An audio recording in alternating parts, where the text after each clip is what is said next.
Today we're going to talk about BPOs and what is a BPO in a short sale. In a short sale, BPO stands for Broker's Price Opinion, and it's a way for the bank to get a second opinion on the house's value. The broker in that acronym, Broker Price Opinion, is going to be a separate realtor from the short sale specialist, a real estate agent that's helping you with the short sale, like myself. So that's one thing to remember, and it's basically the bank's not just going to take my word for it and say, hey, you guys should accept this offer. They're going to get a second opinion. So Broker Price Opinion, BPO.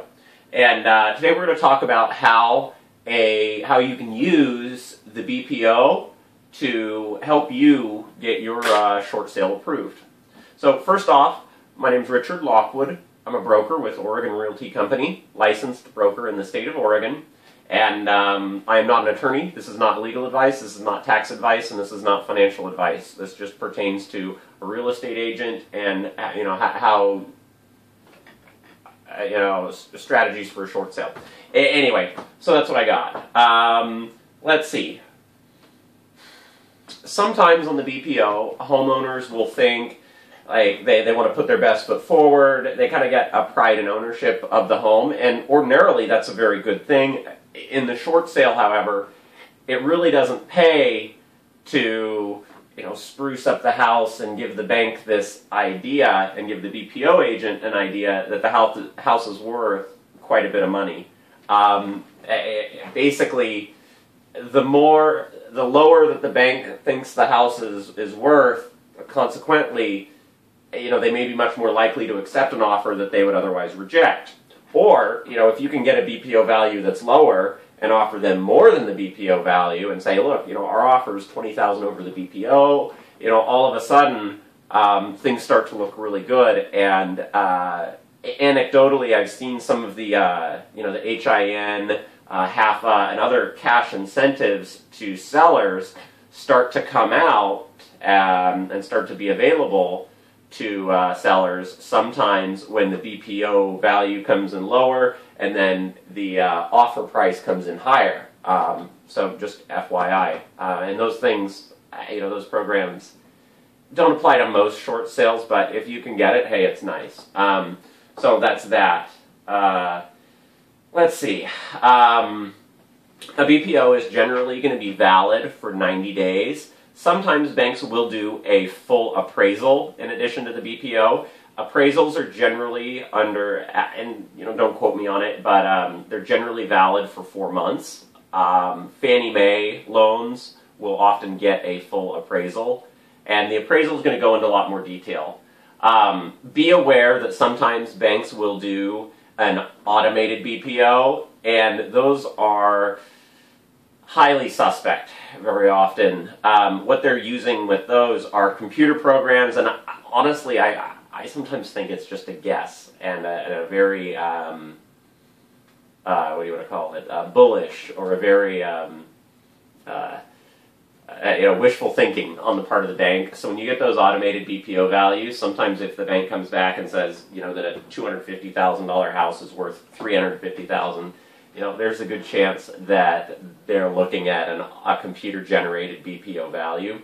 And if that's the point, then you need an interior inspection, and you need to really push for that. You may have to submit comparable properties, something like that, to get them to do that, get them to do the interior BPO.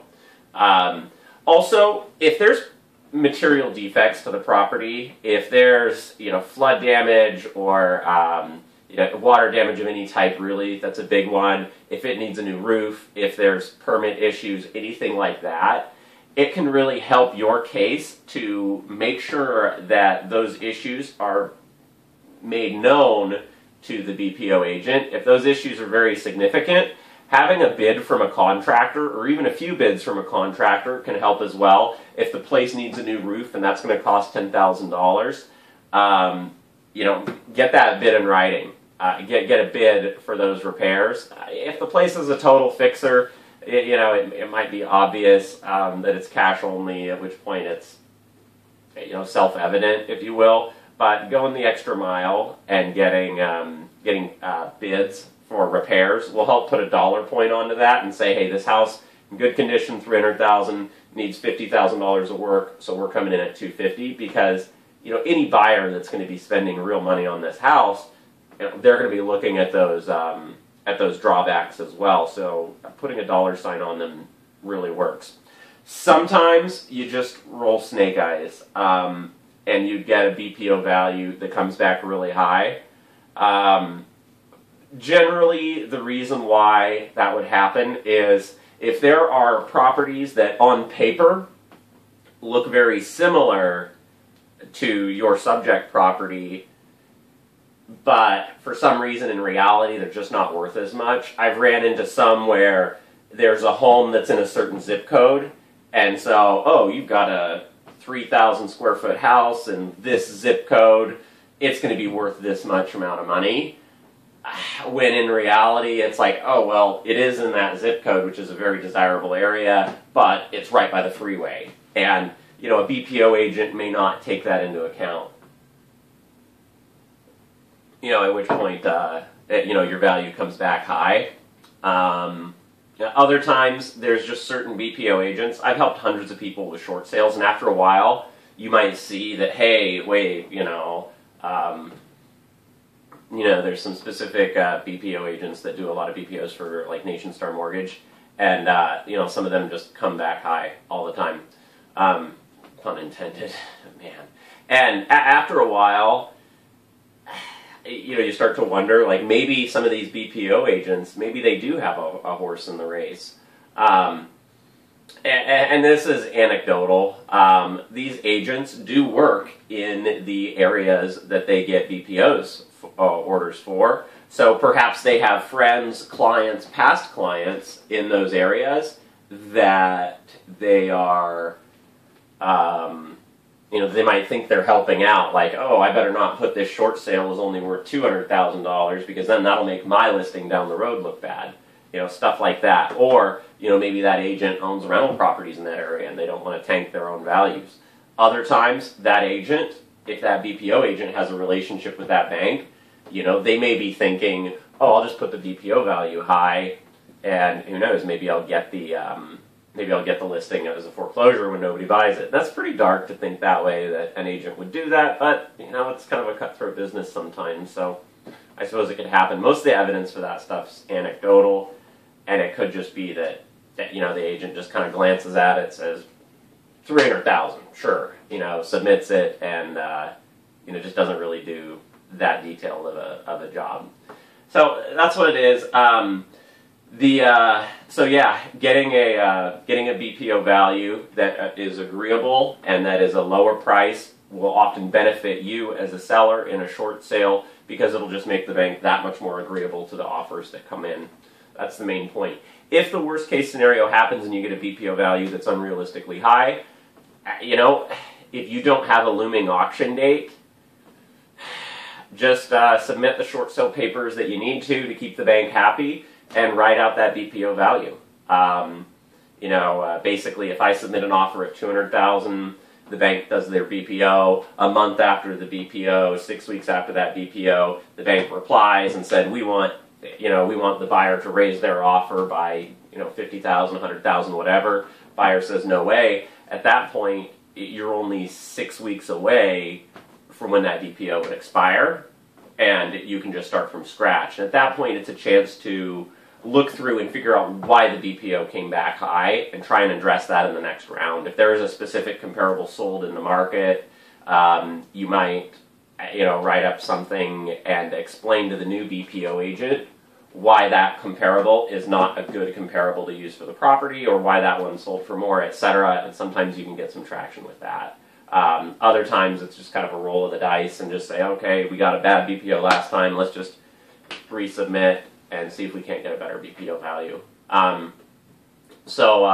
There's times when, and I can't recommend sellers do this, but I've had sellers that have had success by, you hear about home staging in normal real estate. Home staging being where you bake the fresh cookies and turn on all the lights, light some candles, stuff like that.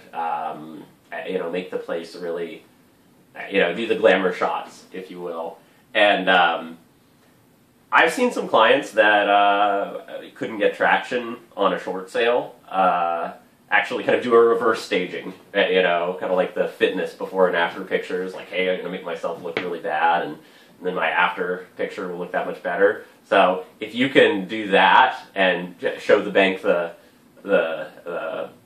ugly view of your property, you could have success with that. At that point, the bank would say, you know, very eagerly accept, you know, oh wow, we're getting 20,000 higher than we thought we'd get. I better sign on this immediately.